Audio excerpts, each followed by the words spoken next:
ہمارے چینل کو سبسکرائب کریں اور بیل آئیکن کو دبائیں۔ کہتے ہیں کہ ایک بادشاہ نے ایک رفو گر رکھا ہوا تھا۔ وہ کپڑا نہیں باتیں رفو کرنے کا ماہر تھا۔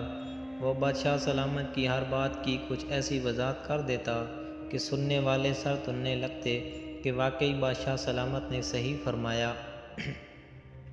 ایک دن بادشاہ سلامت دربار لگا کر اپنی جوانی کے شکار کی کہانیاں سنا کر رعایا کو مرعوب کر رہے تھے کہ جوش میں آ کر کہنے لگے کہ ایک بار تو ایسا ہوا کہ میں نے آدھے کلومیٹر سے نشانہ لگا کر جو ایک ہرن کو تیر مارا تو تیر سنسناتا ہوا گیا اور ہرن کی بائیں آنکھ میں لگ کر دائیں کان سے ہوتا ہوا پچھلی دائیں ٹانگ کے کھر میں جا لگا۔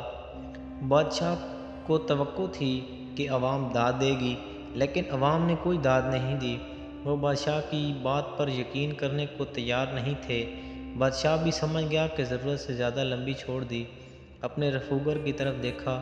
رفوگر اٹھا اور کہنے لگا، حضرات میں چشمدید گواہ ہوں اس واقعے کا۔ دراصل بادشاہ سلامت ایک پہاڑی کے اوپر کھڑے تھے اور ہرن بہت نیچے تھا۔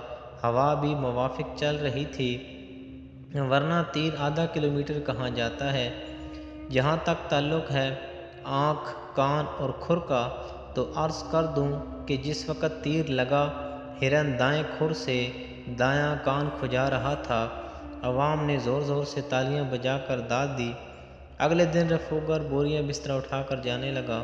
بادشاہ پریشان ہو گیا، پوچھا کہاں چلے؟